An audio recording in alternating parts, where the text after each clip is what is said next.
Bismillahi Rahmani Rahiim. Assalaamu calaykum waraxmatullaahi tacaala wabarakaatu. Walaalaha Soomaaliyeed meel kastoo aad joogtaan kusoo dhawaada ogaasho media oo aad uga bogan doontaan barnaamijyo iyo mowduucyo kala duwan oo markaasi faa'iido u lahaan doono ummadda Soomaaliyeed.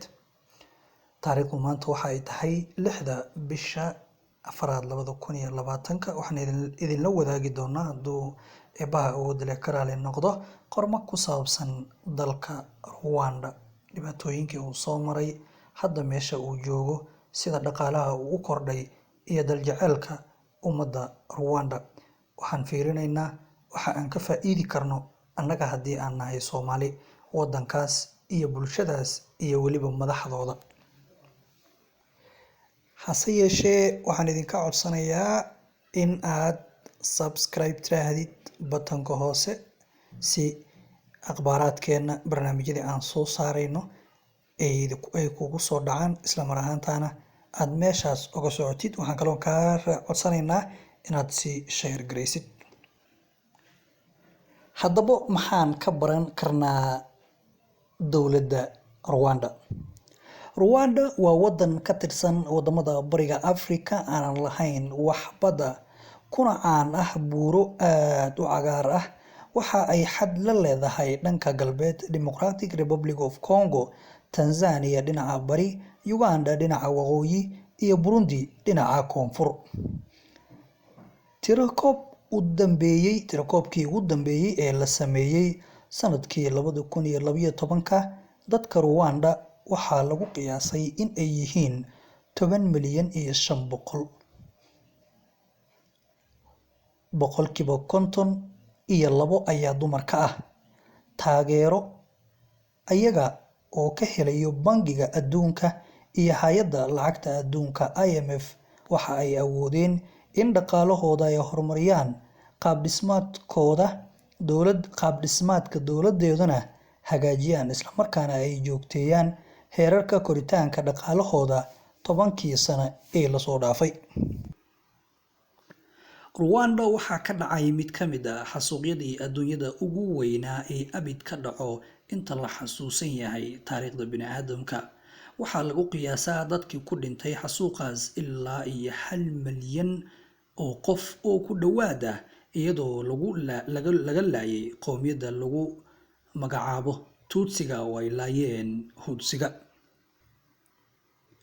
Waxaa lagu aaneynayaa in ay ka dambeeyeen in xasuuqan uu ka bilowdo waddankaasi kadib markii la dilay madaxweyne Habariyama, laakiin waxa ay sheegeen dad badan oo aan ka waraystay qowmiyadda Tutsiga in arrintan intaas ay ka horeysay oo qowmiyadooda weligood lagu suubin jiray in la dilo ilaa waqtigii xorriyaddii uu qaatay waddankaasi, isla markaana loo diidi jiray xuquuqdooda aasaasiga ah oo ay ka mid tahay waxbarashada dugsiga sare in uu u gudbo ardayga Tutsiga ah, taasoo keeni jirtay in dad badan oo Tutsi ah ay magacooda beddelaan si ay ugu ekeysiyaan magacyada Hutsiga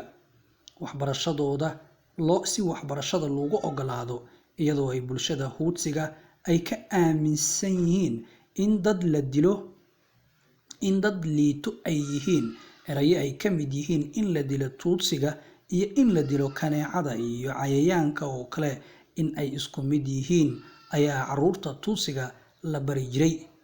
Waxa ay muddo dheer kadib ay keentay in qowmiyadda Hutsiga ah ay aaminto in Tutsiga laga tiro badan yahay oo aysan wax xuquuq lahayn, iyadoo keentay in waddanka hal maalin jiho walba uu ka bilowday xasuuq. Waa maalinkii uu dhintay madaxweyne Habariyamana.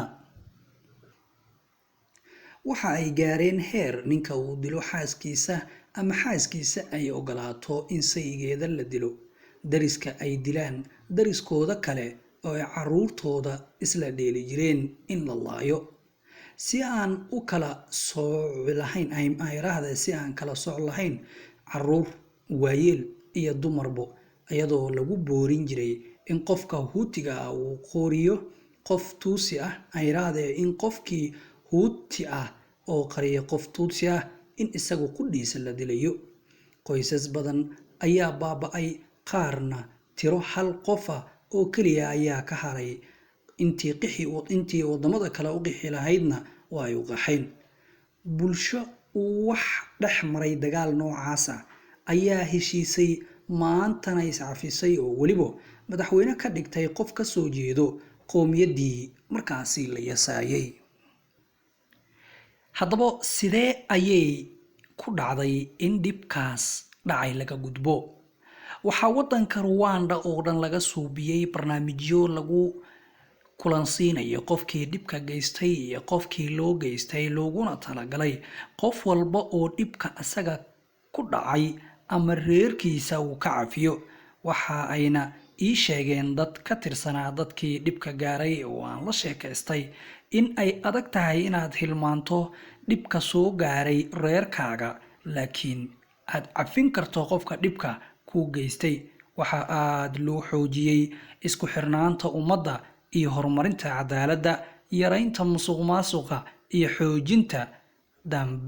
iyo xoojinta kala dambeynta. qof kasta oo booqda Rwanda waxa ugu horeeya uu indhihiisa qabanayo waa nadaafadda laamiga iyo wadooyinka magaalada iyo tuulo, iyadoo loo aqoonsan yahay nadaafadda in ay tahay mas'uuliyad qof walba saaran. sidaas daraadeed waxaa jiro waqti qof walba uu ka qayb qaadanayo nadaafadda iyo xaaqidda laamiyada si bilicda magaalada loo soo celiyo. haddii aan qaldanayn, Rwanda caasimadeeda Kigali ma jirto caasimad nadaafadda ku gaarto qaaradda Afrika iyo wadamo badan oo Eeshiyaan ah iyo weliba qaar ka tirsan qaaradda Ameerika. dadka qaar waxa ay isweydiiyaan meesha ay qashinka ku shubaan, iyadoo aad ku arkaysid wadanka oo dhan in uu nadiif yahay. magaalo ilaa tuulo waxaad isleedahay talow qashinka ma cunaan, maadaama aanan arkaynin meel la isugu geeyo ama meel ay ku shubaan. waxyaabaha ka mamnuuca ah in garoomadooda la geliyo waxaa ka mid ah bacaha balaastikada oo ay sii yareynayaan qashinka in la geliyo. waxaa laga yaabaa inuu qof ku doodo annaga wadankeena faragelin ayaa lagu hayaa oo dowlado dariska ah ayaan ka nasan la'nahay iyo doodo aan markaasi macno badan lahayn. laakiin waxaan kuu sheegi karaa in iyaga naga daran yihiin oo wadamada dariska la ah sida Burundi iyo Congo ay dhib ka jiraan, jabhado mucaarad ah oo wadamadaasi joogo isla markaana duulaan ku ah wadanka Rwanda. waxaa ka jiro wadankaasi 2 matxaf oo ka tirsan matxafyadii lagu keydiyey taariikhda xasuuqa. mid waxaa lagu magacaabaa Natarama, waxaa lagu dilay 5,000 oo qof hal maalin oo u badan caruur. waxaana meeshaasi ahaan jirtay kaniisad, haddase loo bedelay matxaf oo dadkii ku soo ordeen si ay uga badbaadaan markii uu dhacayay xasuuqii sanadkii 1994. laakiin waxaa ku soo weeraray Huutsi caraysan, isla markaana laayay dhammaan dadkii gabaadka ka dhiganayay xarunta oo markaasi u badnaa caruur. ilaa maanta waxaa ku yaalo daaqadii lagu jebiyey dadkii meesha gabaadka ka dhigtay raadadkii weerarkii oo lama dayicin si loo xasuusto dharka ay gashan jireen caruurta iyo kabahoodii iyo xataa qolfafkoodii. madaxoodii iyo baangadihii lagu dilay ulo loo isticmaalay dadka in laga geliyo meel kasta oo duleesho, iyadoo ilaa afka looga soo bixiyey si silica loogu dilo ayaa lagu keydiyey xarunta, iyadoo markii ay booqdeen dad badan ay arintaasi noo xaqiijiyeen.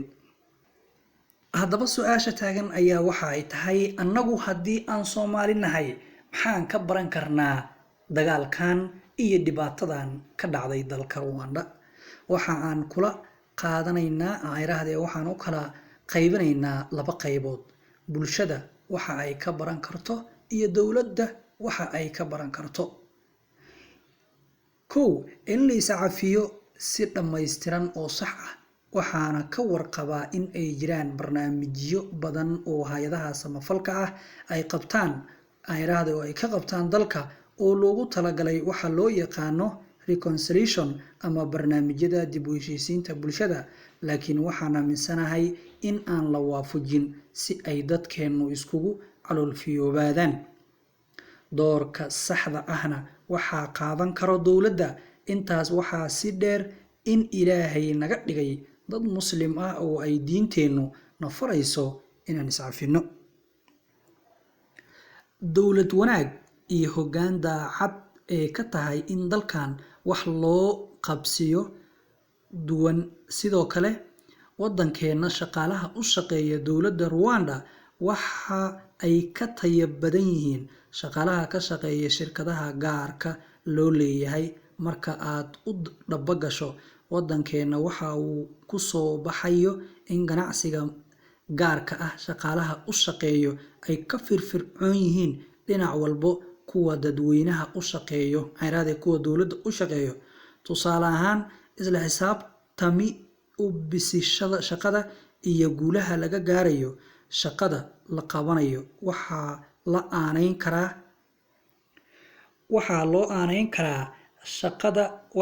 aaneyn karaa dhowr waxyaabood, laakiin mid ka mid ah haddii aan soo qaato waxaa dhihi karnaa ganacsiga gaarka loo leeyahay waxa uu ka horumaray waxa ay siiyaan shaqaalahooda ugu yaraan mushaarka ay ku ballamaan, halka dhinaca dowladda laga yaabo in ay fulin weyso bixinta xuquuqda mushaarka, taasoo keentay qof kasta oo tayo leh inuu u shaqeeyo dowladda kambaniyada ama hay-adaha gaarka ah.